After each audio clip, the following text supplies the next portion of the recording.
Hello and welcome to another episode of Political Dregs. This episode has been filmed in front of a live studio audience. We went live on YouTube. We had some interactions with our community. Thank you very much for getting involved. Keep an eye on our channel because we'll be doing some live recordings in the future, and we'll put the time up there so you know where and when we're going to be doing it, and you can tune in and get involved too.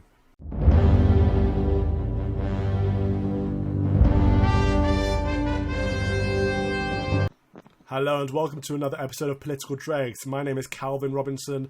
I am the campaign champion for Defund the BBC. With me we have Hamish Hunter, former Conservative, currently partyless. We also have Amir Sajadi, who has been involved in every single party, every single campaign for the last half decade. He's currently a member of, he was a member of the Liberal Democrats most recently, not anymore. And with us, the only active party member, Joel Davidson, former London List member, former councillor for the Brent area, and currently a Conservative member. Welcome. Hi, everyone. Excellent. We're live on politicaldregs.com. Yep, absolutely fantastic. So, should we start the show? The only people watching are ourselves. Well, that's rather apt, but we do welcome the prospect of future viewers. I have to say, the show is all about giving credit where credit's due, and on that note I will say, and also we've been told by some lower energy viewers that we're too negative on the show as well, and we're not positive enough. So I will be very positive here and say there's been a couple of major policy announcements from the government that I think have been excellent, and I'm more than happy to. Is that even possible? Give credit for, yeah. And also Mrs. Patel did a fantastic job. I'm more than happy to give credit where it's due on announcing the much stricter interpretation of criminal records for EU. I thought you were going to say migrants. The points-based immigration system. That was another. Well, recent no, I announcement. think the announcement that she made about, potentially deporting foreign criminals who've had more than a year-long prison sentence, or potentially denying them entry to the UK, was a great announcement. And also the announcement about buying land in Kent for what's been nastily described as Farage's garages, which is quite funny actually. But no, for processing the customs checks post-Brexit, I actually, although it's been panned by many, I actually think that was a very positive announcement, because finally, after 40 years, my entire lifetime, we could never have imagined a government, if you take a step back, being able to have that sort of power. It seems quite simple now, but to set your own customs and have minor checks or whatever it is, administrative checks on goods, doesn't matter what the detail is, it's just doing these things that you would expect normal sovereign states to do, we're finally able to do.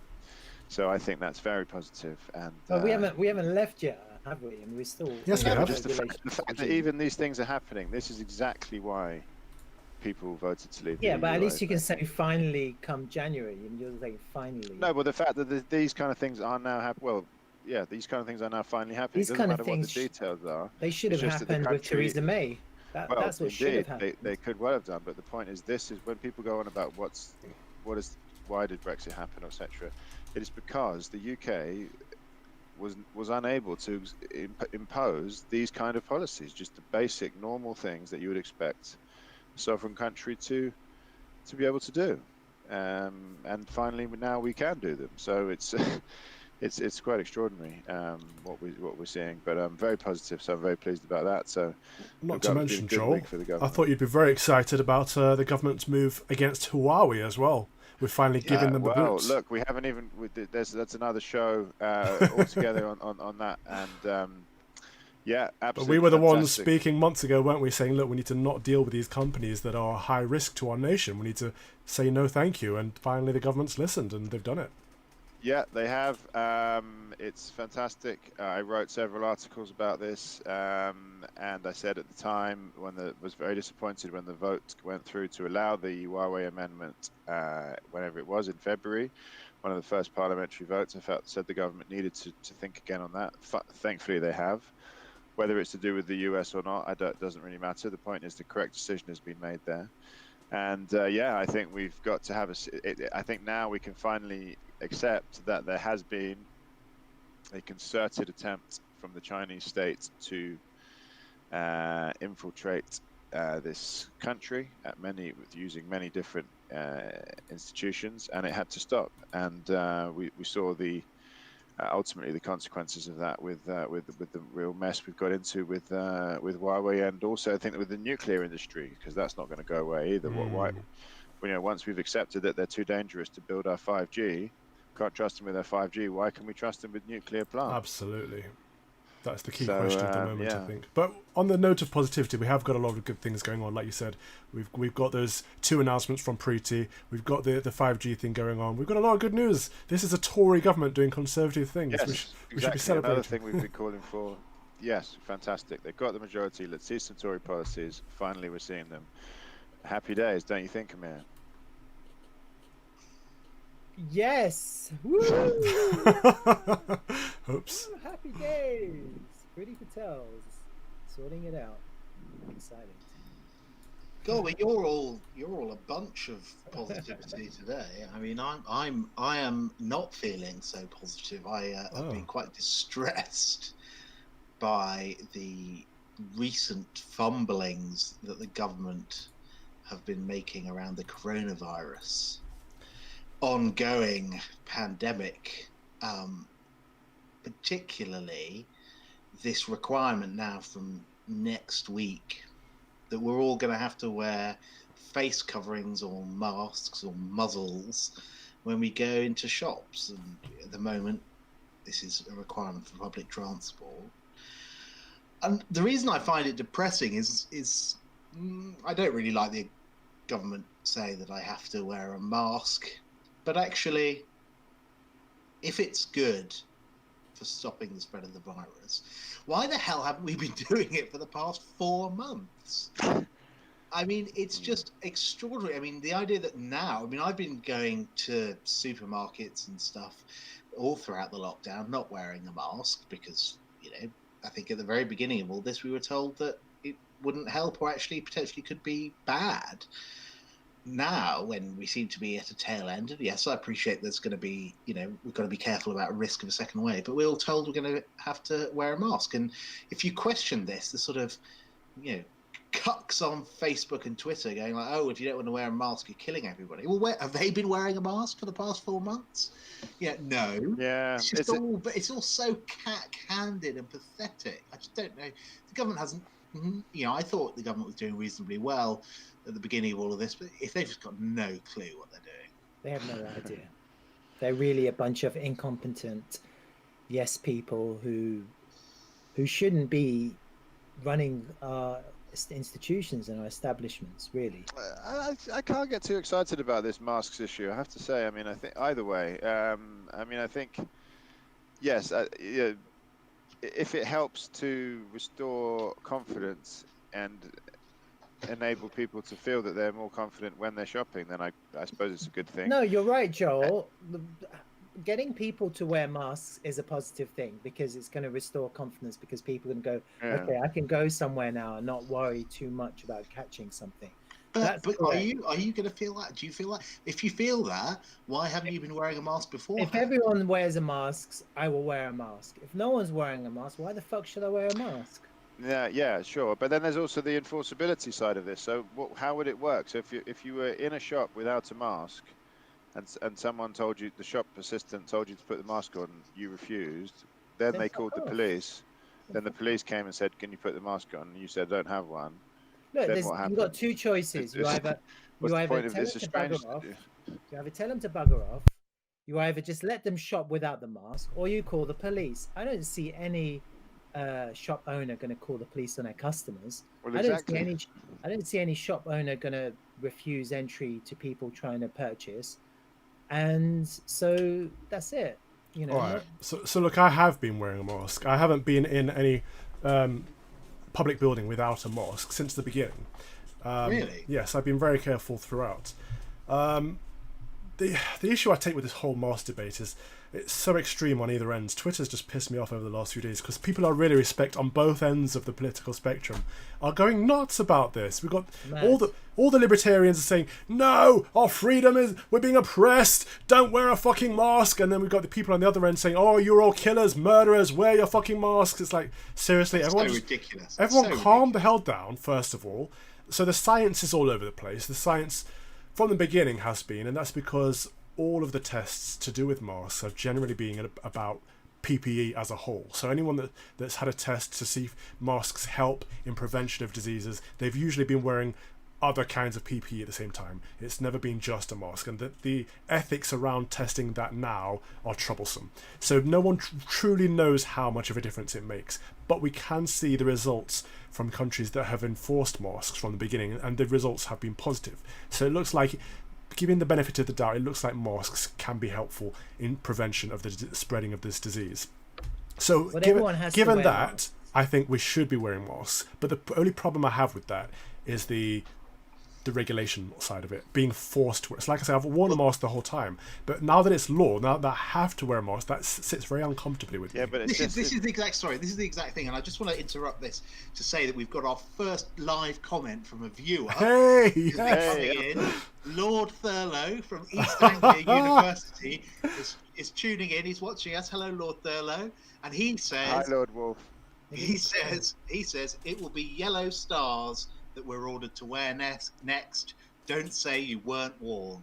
Well, this is the problem, isn't it? The slippery slope effect. I do worry about that, but what can you do? You can't trust. He didn't write that comment in the chat, did he? Where did he write that comment? Lord Thurlow telegrams me. That's very emotive language, from Lord Wolf. But the reality is, just to be very clear, it is not the former Master of the Rolls, Lord Wolf, that is corresponding. But these are, these aren't really scientific measures. These are supposed to be confidence-building measures, and it's both, isn't it? Yeah, well, yeah, but I mean, the likelihood of anyone actually being arrested for not wearing a mask in a shop, I don't understand that. I cannot foresee the circumstances under which that could happen. I'm sorry, but that's not the test. The test of whether we should have a no. The test of whether we should have a law is not, well, the police might not actually arrest you or whatever. It's just, should this be a law or not? Well, no, but it's a way of a way of the government raising sufficient emphasis, putting sufficient weight behind this to say that this is now the expectation on the country for using shops. I mean, expectations don't need legislation, do they? That's the problem. Boris Johnson, I imagine he struggled incredibly with his decision, but he should have stuck to his libertarian principles and said, we're going to trust people to have common sense, and from now on you must wear a mask in public spaces, indoors, rather than saying you're legally obliged to do it. Because this is the problem. The criticism he'd get there for saying it's not. He shouldn't. He doesn't believe in it enough. But you don't govern based on the amount of criticism you're going to get, do you? It's all about the economy right now. Everything is about the economy because we're really in a really bad situation. Really, this country is on the verge of an unbelievable recession. The government needs to bring back confidence so that people can go out and shop. So if they come with this legislation to force people to wear masks, people aren't gonna. Not everyone's gonna wear masks, but at least it gives people that confidence. It's about confidence. So these libertarians are saying, "Well, I should be given choice." Well, don't wear a fucking mask. It's not a big deal. No one's gonna fine you. The police aren't really gonna stop you. If they stop you, they're gonna say, "Just put a mask on. Put it in your back pocket." It's not a big deal. I don't. That's a huge deal. It's not a big deal because the worst outcome imaginable. You're not. Can we just let Hamish speak on this, because you two are both talking about the consequences of breaking the law. It's not the consequences of breaking the law that are the issue. Hamish, what is the issue here? Well, so the issue. Look, first of all, the issue for me is if this is such a good thing health-wise, which a lot of people seem to have just taken as read, a lot of people, by the way, who haven't been wearing masks since then, so I don't know what's changed. But if this is such a good thing health-wise, then why weren't we doing it from the beginning? And will it really make an impact at this stage now? That's not where I thought you were going with that. I thought you were going... That's the first thing. And the second thing is, by all means, encourage it. But when you're going to criminalize something and have the state tell individuals what they cannot wear, and introduce a sanction for that, that's a serious thing. And the argument that you can't have, oh, well, it might not be enforced, so the worst thing is you just have to do it, that is sort of the whole wrong way around to look at these things. Yeah. You might be right. It might be the wrong way around to look at these things, but the reality is that to get our economy back on track, we need to avoid a second wave. This is going to avoid a second wave, so be it. So it's okay to impede on our civil liberties if we're getting the economy back on track. We have to get the economy. People don't understand the importance of the economy. No, they do. But are you saying it's okay to impede on our civil liberties in order to get the economy back on track? We have no choice. That's what they already did. Yeah, they did it in the lockdown. They did it in lockdown, and they have no choice. We're in the midst of a global pandemic. Once in 100 years, we have no choice. We're just going to have to suck it up. It's like the air raids with the Blitz over London. You had to wear gas masks. It is what it is, or die. There are worse hills to die on, to use a phrase. That's a good question. Was there a law in place? Did you have to wear a gas mask, or was it your own choice? Well, hang on. First of all, and I think you did have to have a gas mask and of course there were curfews and blackouts and things like that. But are we really saying that this virus, which no doubt is bad, but has a mortality rate that is fairly low, are we really saying that it's as bad as all-out world war, which lasted for 6 years? I mean, let's get a bit of perspective. But surely there are more deaths. What do you mean there are more deaths? There are more deaths in the UK, right? In this pandemic. Than what? The Second World War. I don't think so. Than in the UK. Than actual bombs that dropped in the UK. What? Than in the Blitz? Exactly. Well, okay. So that may be true depending on what figures we look at. But actually, we've been looking at coronavirus registered deaths, which, as far as I'm aware, is basically anyone who's had or suspected of had coronavirus has it put on their death certificate, regardless of whether it was the cause of death, if they just had it when they died. Actually, if you look at excess deaths, so comparisons year on year, yes, of course there were excess deaths in March and April, but in May and June there were actually lower excess deaths than last year. Than last year, so it's not entirely clear where we are with the stats on that. I think as a sort of existential threat, I can't believe that we're saying that COVID-19 is anywhere near world war. We can go back and nitpick and tear apart the government's plan of action from day one. The reality is they've messed up on a whole lot of issues. But when it comes to face masks, there's over 120 countries in the world which have mandatory wearing of face masks. If it's going to restore confidence to the public to go out and do things, then I think confidence is key. Now, I don't know about you, but I'm less likely to go out to the shop or a gallery with a mask, because apart from anything, if you wear glasses like I do, you put on a mask which is uncomfortable, you steam up, it's hot, especially in the summer. Have you seen what I have? I've got a fucking big beard. It is inconvenient, but if you're saving lives, other people's lives, and or potentially your own life, I think it's an inconvenience that's worthwhile, Hamish. The problem for me isn't the inconvenience, it's the legality and the being forced to No, I agree, but I'm saying if I'm going to dinner right on Saturday out in central London for the first time ever. If I had to, I have to wear a mask if I'm going to get on the tube, fine, but if I then had to wear a mask throughout that whole journey, or if instead of going to dinner I was going to a gallery or something, I'd probably think, actually, do I really want to do that? I could sit home and watch Netflix or read a book or something, and that's actually going to stop me doing things. But this is about like small confined indoor areas. This is about there are lots of retail shops where there isn't space, where you can't social distance more than a couple of feet. Yeah, and you mentioned the tube, Hamish. I mean, people are accepting that you do need to wear masks on public transport. So, well, with tubes, I guess and trains, you're within, you potentially within close range for more than 15 minutes, which seems to be the key thing. In a shop, in M&S or whatever, I'm not hanging around people. I'm going in and out, and I'm not sitting there waiting to be coughed on. Whereas in the tube, I can see it's a different thing altogether, or an aeroplane or something like that. Yeah, but once you've accepted, I mean, again, in order to restore confidence, once you've accepted that the tube is a place where you should have legislation to say that you need to wear a mask, then what's the difference? Well, I haven't accepted that. So you think we shouldn't even have to wear a mask on the tube either?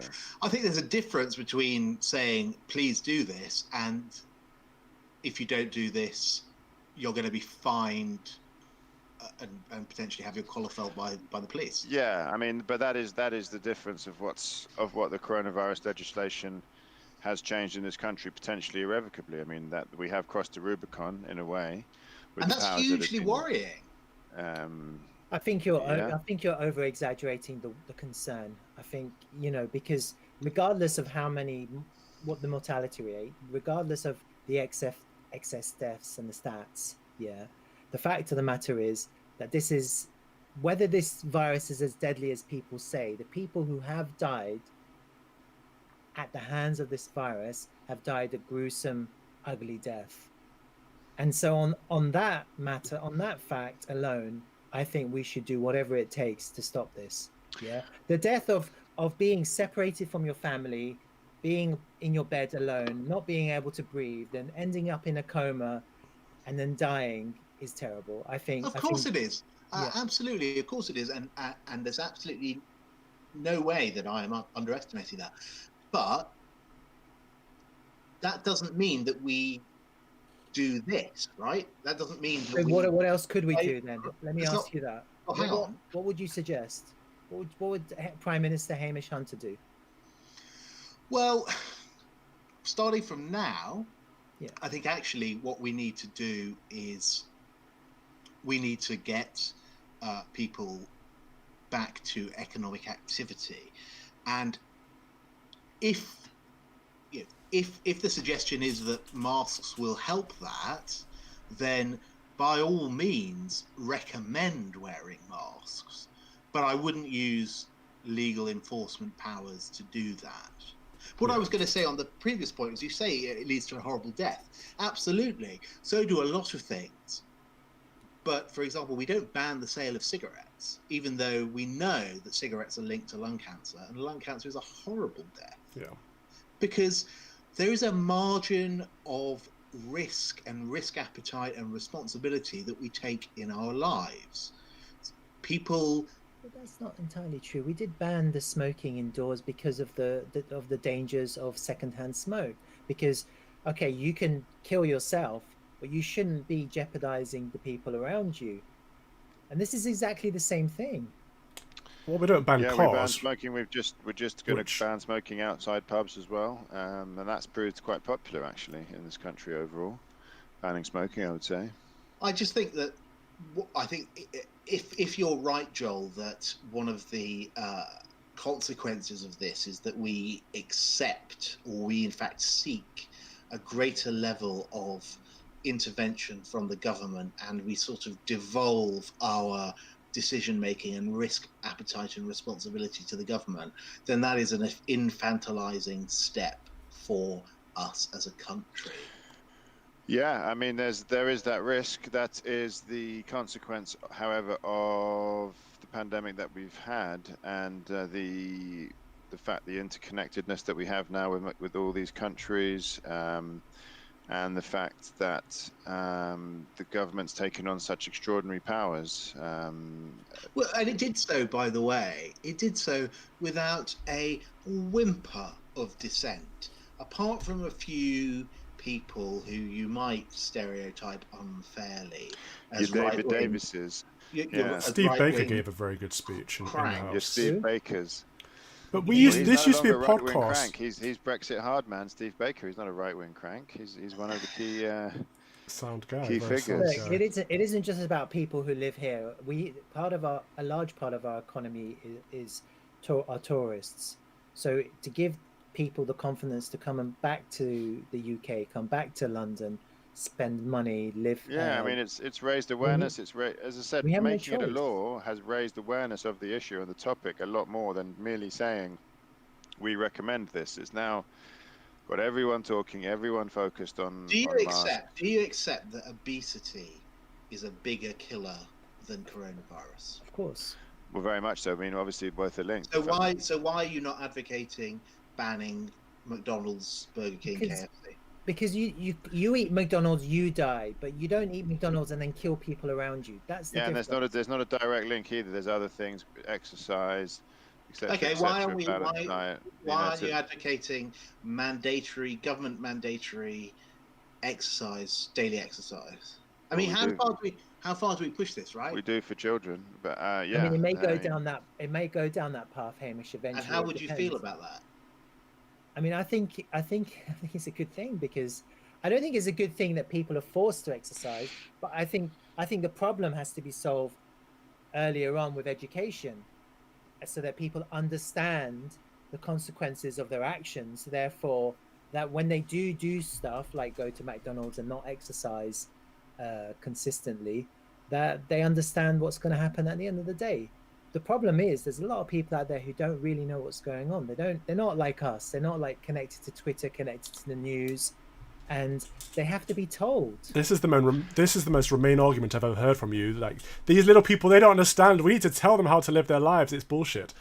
In schools, we teach about nutrition. We teach children about the right or wrong way to cook a meal, about balanced diet, about exercise, about how it's so important. They know all these things. People choose to live their lives how they choose to live their lives, and it's not up to us to tell them that they're wrong. But that's not entirely true. It isn't just education. It isn't just at school. It's also at home.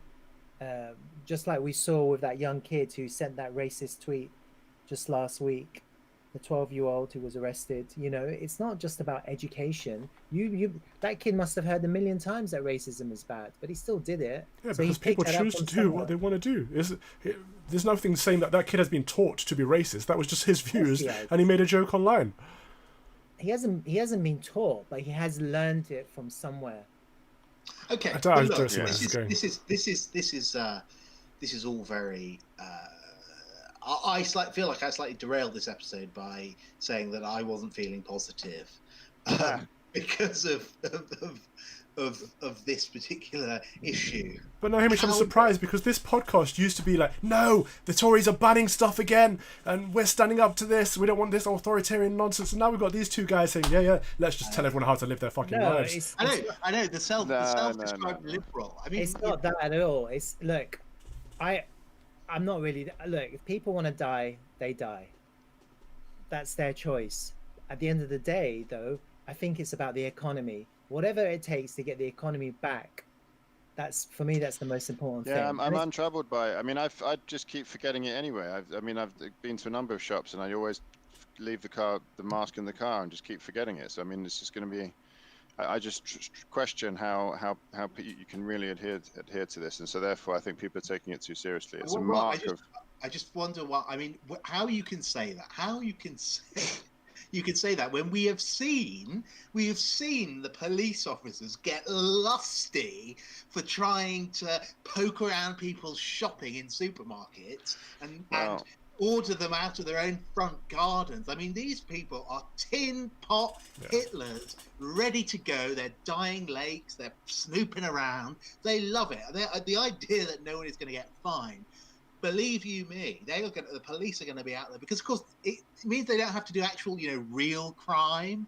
They can just stand there outside Tesco, or going into Tesco and nicking a load of people for not wearing a mask, instead of solving the massive spate of stabbings. If that starts happening, Hamish, I will be there at the barricades protesting to repeal this law.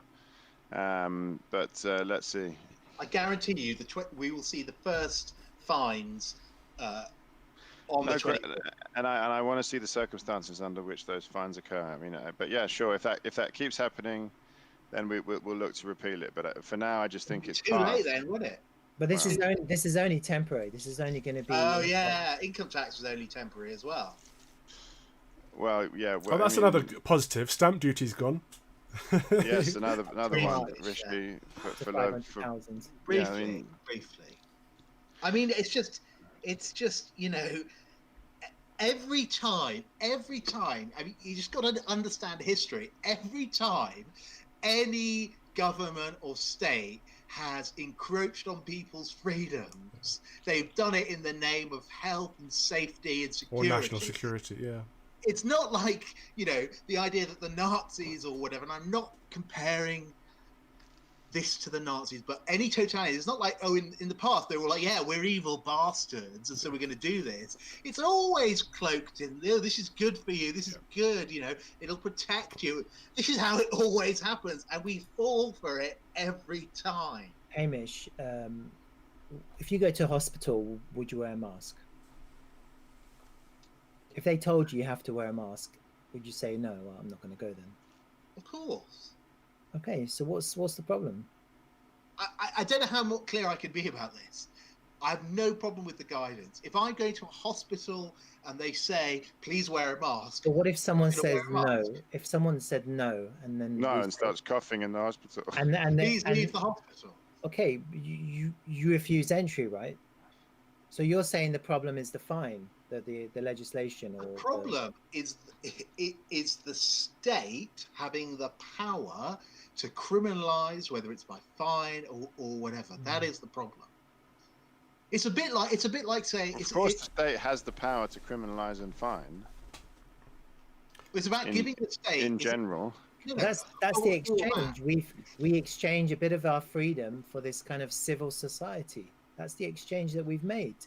That's how it is in every country in the world. Sure, and I'm not saying that I don't believe that we should have any laws. Obviously there is an exchange, and there are some things that we accept infringements on our personal liberty because. Yeah. But the thing is, we should be very careful about when we do so. It's a bit like 90 days detention on ID cards. Do you remember that? The government was going to say, we can put people in detention for 3 months without charging them because these are terrorists. And a lot of people were just like, yeah, absolutely. She's like, I'm sorry, the idea that, because, and if you said, I'm sorry, this is ridiculous. Oh, you're pro-terrorist. Why do you want terrorists? No. The idea that the government has that power, once it gets that power, it is not going to give it up easily. I don't want to see people being told they can't wear the burqa. I don't want to see people being told they have to wear a face mask. Any of this sort of stuff. If you give me compelling evidence that there is a good medical reason for it, then yes, recommend it. Absolutely. Well, I think society. We're 4 months into this now.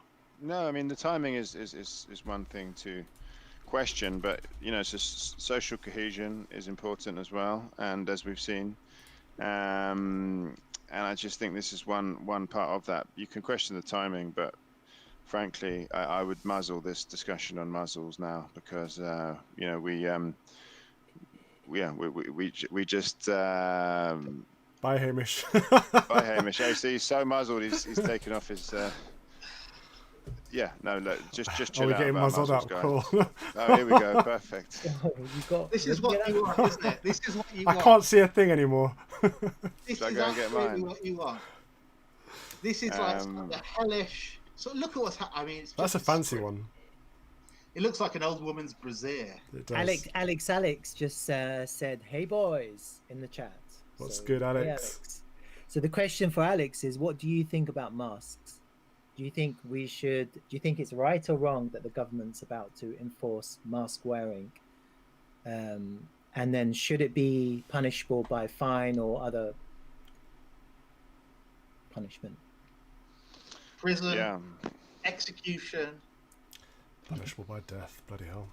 I mean, it's just, I don't see it as a problem. I mean, I understand what you're saying, and I agree with you, but I just think they have no choice to prevent the risk of a second wave. What choice do they have? Yeah, mate.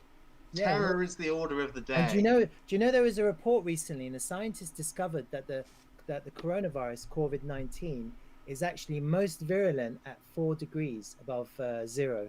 So this is precautionary for the wintertime. What happens in the wintertime if the virus goes a bit haywire again? At least then everyone is wearing a mask. We've got into the habit, and at least we can prevent a second wave. I don't think it's that bad. I mean, I think you're overreacting, really. And Alex says... Oh, that's Alex Ali. Good lad. Hi, Alex. What did he just say? When authorities start taking punitive actions on individual choices, it can be a slippery slope. Fantastic, Ali. Absolutely. Do you know what I say? Do you know what I say to this? A business owner can ask people to not come in. It's their prerogative. Spot on. He's sound. Alex is sound. Absolutely. I say never, never, never. Good comments, Alex. You know, yeah, I agree with the sentiment, but yeah, I agree with the sentiment. Yeah, I just think that people need to chill about the fact that it's a law potentially questionable, but we are in very questionable times with lots of things. So. We were told not to come out for 10 weeks. People complied. It wasn't a big deal, and it stopped.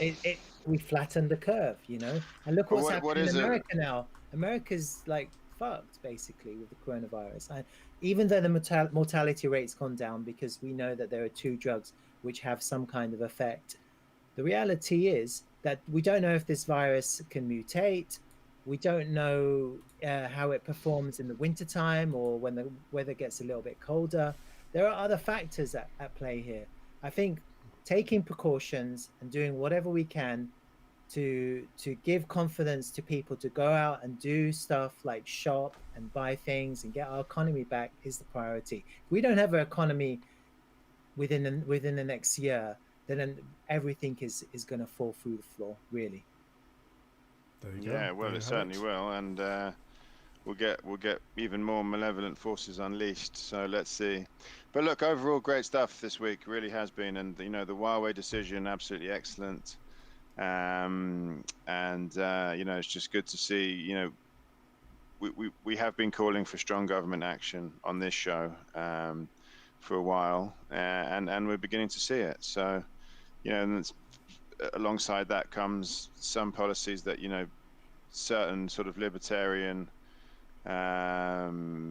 minded people might not particularly like, but this is, you know, you can't make an omelette without breaking eggs, is one way of looking at this. And I like a strong British omelette, you know, with nice eggs from potentially Burford Farms. You get them Ali just asked, how about TikTok? With the golden yolk. That's what I like. That's what we're seeing now. I'm full of confidence. It's great to see. It's a good question. Everyone who has TikTok installed should uninstall it immediately. It's a Trojan horse for the CCP. And even at best, even if it wasn't, it's a mobile app that sexualizes teenage girls. It's probably not something you want to have installed anyway. They're big time wrong uns, the CCP, aren't they? What have they been up to? They're so obvious with the way they don't even try and pretend not to be dodge. This ambassador they've got is hilarious. Have you seen him? Yeah, he tries to use our own words against us, doesn't he?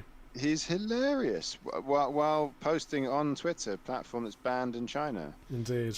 He taunts us. So just extraordinary stuff we've seen from the Chinese. I mean, we've all seen it in various walks of life, the influence that they've tried to, you know, that's been exerted on this country from the Chinese state. A lot of it's been welcomed, of course, with open arms by previous governments, previous administrations. But it was an easy way out, and it was a particular example of small-minded government, really, to not be prepared to invest in industries in the state, always looking for the cheapest deal. And as we've seen, when you go cheapest, you don't always get often you get what you pay for. And there's a reason why we were able to offer these outstanding terms. And it was because they were using a combination of slave labor and various other tricks designed to spy on these subjects. So I remember one time you were at a hustings and you said someone asked you about China.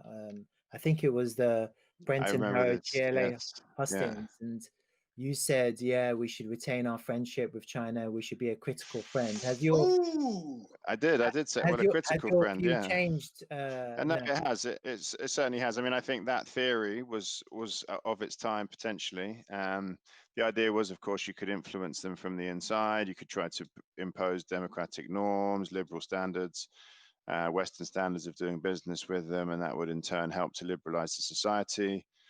Didn't happen though, did it? So I think we were potentially a little bit naive in thinking that we could be a critical friend.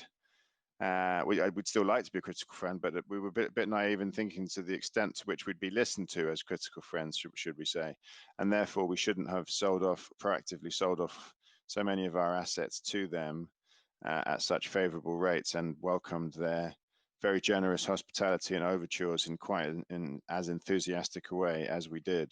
And how are we going to solve this nuclear power station issue that's going to come up very soon? We're going to have to bin it off I mean, how are the Tories going to solve this? I mean, I'm asking you. You're well, I think again we're going to have to take the same approach. You know, I really welcome. We've got the China Research Group now. It's always worth following.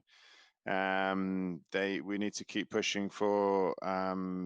So what would you do? Just scrap the power station? Just tell them to stop? Well, I would significantly. Well, I mean, they'll be involved with national security issues as well. But I would absolutely massively limit Chinese involvement in our national security. Yes, but at whatever stage, they're clearly not a reliable partner. So yeah, whether that's completely binning it, I don't know. But we certainly need to. We've made it very clear that China's not. What about all the goods that are? I mean, I'm asking all of you guys. What about all the goods that are produced in China? What about the technology that's produced in China? I mean, aren't we intertwined with China? I mean, how are we going to get ourselves out of this? They manufacture most of our cheap goods, don't they? Toys. Yeah, I mean, I don't mind them. This isn't about being anti-China or anti-Chinese business. It's not about ceasing trade with an entire nation of people. This is about not letting the CCP have their tenterhooks in our systems. And Huawei is a company that is closely linked with the Chinese government. That's why we don't want Huawei being in our 5G systems. I don't have a problem buying crappy, cheap products made in China. That's free trade, mate. That's fine. What if China retaliate? What if they, you know, they've already made some kind of motion to say that they're gonna kind of revenge in some way or form? What if they start taking action? What do you mean? Like, I don't know. What if they start? In Hong Kong, you know, they have essentially destroyed the one country, two systems settlement. But that wasn't in retaliation of what we've done with Hawaii. That was the movement that China's been building on for a long time, and they're an anti-democratic country. And I think we did the right thing there in saying, look, come live over here. If you're from Hong Kong, you're part of our British heritage. Come and join us. Sure, and I suspect that we will see the same thing happening to Taiwan over the next few years, and it'll be interesting to see where that goes. Yeah, Taiwan's next. It's just a salutary lesson, you know. We've got to be a lot more careful about. I mean, we've talked about foreign influence in UK politics, foreign influence on UK business. We've got to be a lot more careful, you know, about the kind of countries that we do business with. Saudi was always brought up as the classic example. There are still major looming issues over Saudi Arabia. Did you see Hammond has gone to work for the Saudis? Did you see that? Has he? Of course he has. Unbelievable. Unbelievable. And we can, like, what would you do, Saudi Arabia? I mean, we're selling a ton of arms. We're making a bunch of money. I've said it time and time again. I'll stop that. Values come before economics. And if we don't live by our principles, what's the point in having them? And it's also about trust. You know, the argument is, well, Saudi help us in the war on terror. But do they really? We don't really know. I just don't see this government doing that. I mean, this government is going to try and recover the economy as best they can. And regardless, I mean, probably the reason why they're so reluctant to cancel this Huawei contract was because of money. It's all about money at the end of the day. And right now they're going to be looking at the books, they're going to be looking at future budgets, and they've been looking about how to increase our GDP. And so what is the way through this? I mean, are we going to are we going to self-sabotage in the process? I don't know. But the problem is China has a monopoly on these kind of things because they've put billions of dollars into R&D. China put more money into R&D of 5G than Apple have done into anything. That's the kind of infrastructure they've got over there. So they have a monopoly on all of these systems. So they can come over here and say, look, we can do it for nothing. And they can go everywhere and say, we can do it for nothing. Now that they're out of the picture, we have a chance for British companies and European companies and any company. I'm not being nationalistic. It can be a global company that can be innovative and actually work in this area and try to make a difference and grow. It's a mindset change required in the British way the British government has operated, the civil service, not to always look for the cheapest option, not to always look to outsource. A whole different set of ways of governing, which I think is great. We give it to Nokia and Ericsson, as Ali says. It's still outsourcing. That whole R&D budget that you're talking about, which China has spent, which is more than Apple, we're not going to be doing that. We're not going to be spending that money in R&D, are we? And that's the reality. But we've opened up to competition now, and that's fantastic. Yeah. Definitely. Well, we can all agree with that. And we also, the other thing I would, beg your pardon. The other thing I would point out is, of course, there's a huge sort of cultural influence that China exerts in this country in terms of cultural, educational, and other institutions that get a lot of money, and that needs, I think, to have a bit of a look at it. And I think we have perhaps been sucking at the teat of the Chinese dragon for a little bit too long, and I think it has come back to bite us. But good, because our eyes are open now. We've had some champions, so shout out to Tom Tuggenhart for being one of those Spartans that's been shouting about this for a while. But now people in government are actually saying, you know what, we need to stop working with this extremist communist regime, and we need to take a long, hard look at ourselves and think about who we want to partner with. Thank God they have. Yeah, absolutely. And it's been an outside effort onto the government for this, but it's worked, and good. And John, a lot of that we can thank our Chinese friends for as well. They've been applying pressure. I don't think we would have sacked Huawei off if it weren't for Trump. Well, no, our American friends, you mean? Yeah. We're getting I can tell you one thing: the left in this country, especially, the Lib Dems, I know, are criticizing the government. The Lib Dems. What? The Lib Dems. They're criticizing. Never heard of it. They're criticizing the government because they're saying that they're just, sucking up to Trump. But Trump, actually, from what I've seen in the polls, he's not going to be around much longer, is he? I think maybe our predictions were wrong. We'll see on that one. We'll see. Yeah. We'll get some American guests. I saw that he was 12 points behind in Pennsylvania today or something. My money's on him winning. Oh, have you placed the bet? Mm-hmm. How much? Watch this space. We'll have plenty of American shows coming up for our US politics fans. If Trump doesn't win, do you think that what's going to happen? Is Biden going to just backtrack on the way Trump has been dealing with China? It could happen. I think Biden will be busy smelling people's hair. Who knows? Very good. Hamish is busy texting right now. Sorry.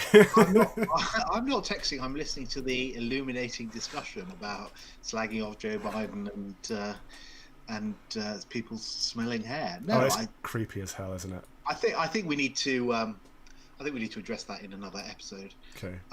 Because I've got a lot to say about that. Oh, you do. Can't wait for the next one, guys. And I know that we've got just an update for the fans.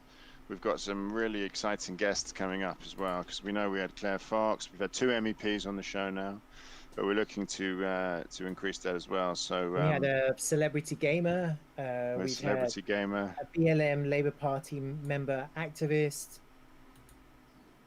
Remember? We had a high-profile teacher who really wanted to come on the show and talk to us about education. But he's so afraid of the backlash that he'll get for speaking about anything political, being an educationist. This is the problem with our public sector at the moment. He's afraid of talking about anything political because he's afraid for his job. The Gramscian model, taking the institutions. Yeah. A long march. But did you saw that spiked online article about 25 examples of prominent people who were affected by cancel culture, and then I looked at it and I saw what's that Labour Party? I can't even remember her name. The one who got sacked for that stupid tweet. Naz Shah. Rebecca Long Bailey. She was in that, and I was like, wait a minute, she really needs to be cancelled. So what do we do? That's another. I don't want to rant on again, but I will do. That's another ridiculous. I just hate the Americanization and bastardization of the English language. We've had take the knee, we had defund, and now we've got cancel as a sort of, you've been cancelled. I mean, just fucking hell. Read some fucking George Orwell. What would you prefer we call it? That's another thing as well, though. It's such a trope, isn't it? It's censoring. We have words for this. Sure, but everyone just cries on Twitter, this is 1984, this is George Orwell, like it's the only book that's ever mentioned an authoritarian, totalitarian state before. But cancel's not a bad word. I didn't say 1984. I mean... So Orwellian, it's like, come on, we have other words for that too. Well... I mean, I don't want to go into a willy waving competition about, especially not with you, Calvin. Hey, we have another viewer on our That's a different audience, Hamish. That's a different audience. We have another viewer, guys. We have another viewer. Great. You're not excited? No, I'm excited. I'm really sorry that your life is this miserable that you're having. No, look. Talking about Calvin's, reading of George Orwell. Look, 1984 is a book that says some stuff, but he's a pretty good. He is, but it's just like people that always go on about Harry Potter, like it's the only book they've ever read, and compare everything to. I don't think you can compare George Orwell to J.K. Rowling. I'm not doing that. I'm comparing the readers, not the authors. I think Calvin has a point here, actually. You have a lot of people who keep on going on about Harry Potter, and it's so annoying. I haven't even read the books. I haven't watched the movies. I don't care about... Fuck Harry Potter. I would have done. I've never read any of them. Pointless. I do like that J.K. Rowling. Fine for kids. My daughter can read them, but I've never read something. It's pointless. Yeah, if I haven't read it, speaks for England. If I haven't read it, it's pointless. It was good that J.K. Rowling signed that Harper letter with all the other authors. Cross-party, standing up against cancel culture and all of that stuff. That was fantastic. Yeah. I've never read Harper's. But again, on a positive note, J.K. Rowling, she was a campaigner for no in the Scotch referendum, but of course she then was very much a campaigner for Remain, I believe, and other causes. So look, we don't want to cancel her. Everyone's allowed to have parts that we like and parts we don't like. So that's the approach that we take. I don't think so. She would have probably tried to undermine the whole thing and get it cancelled, like you, Hamish. But but look, we are where we are. We've left. This is a positive show. Why are you upset with being positive? Because it's good. Alex Haley says he loves J.K. Rowling. So there you go. Our fans are positive. Just take yes for an answer, Hamish. Good. And what is this conversion therapy? Because I hear it, I see it a lot on Twitter, and I had to Google it. It's using psychological means to persuade people to become another sexual orientation. Where did this come from? Yeah, man. I don't have time for. We don't have time for this. Yeah. No, we're just chatting, guys. This was just wrapping up. I thought that's a long wrap up. Well, it's supposed to be addressing your sexuality. I'm losing my light. I'm in the dark here now. Yeah, you are. Isn't it addressing your sexuality as a psychological issue? But yeah, that's what it's about, isn't it? I don't know, Joel, but we know that you are 100% straight. So far the other way, yeah. This hasn't worked, has it? No, absolutely agree. Nothing wrong with being gay. I mean, I'm not, but absolutely nothing. So far the other way. But look, that's brilliant. You do understand what that sounds like. I'm saying it's for your. I'm really saying it to bad. entertain you, Hamish. I'm saying it to entertain you. I know you enjoy it, but we're very socially liberal on Dregs. Speak for yourself. Except when it comes to apparently social media, sex outside marriage, or government enforced mask wearing. Yeah, I've never claimed to be socially liberal.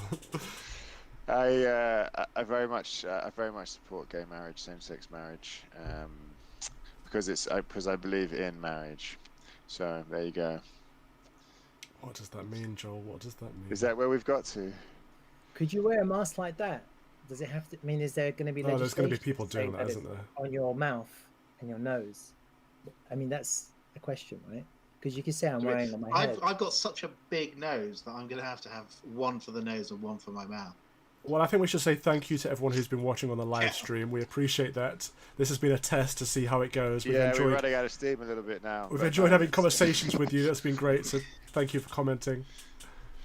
It'd be great to have you. Alex Ali is a legendary. Actually, we can get Alex on. Good guy, good friend of the show. He is.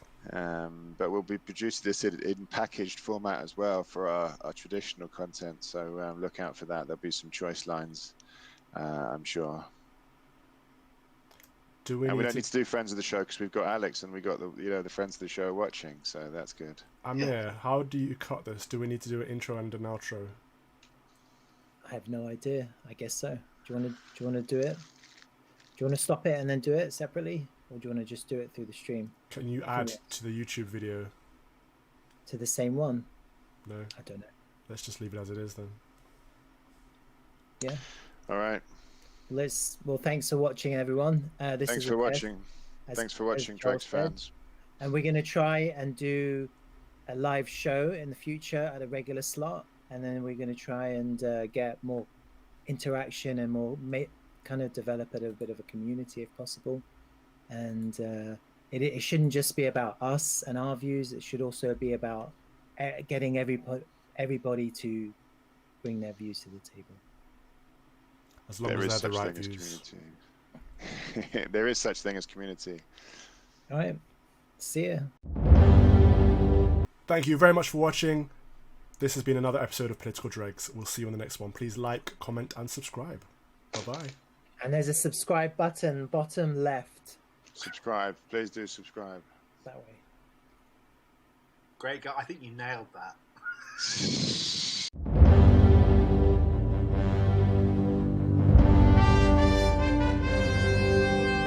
Why are we shouting at the viewers? And what are we talking about? Did you not want to say? No, it doesn't matter.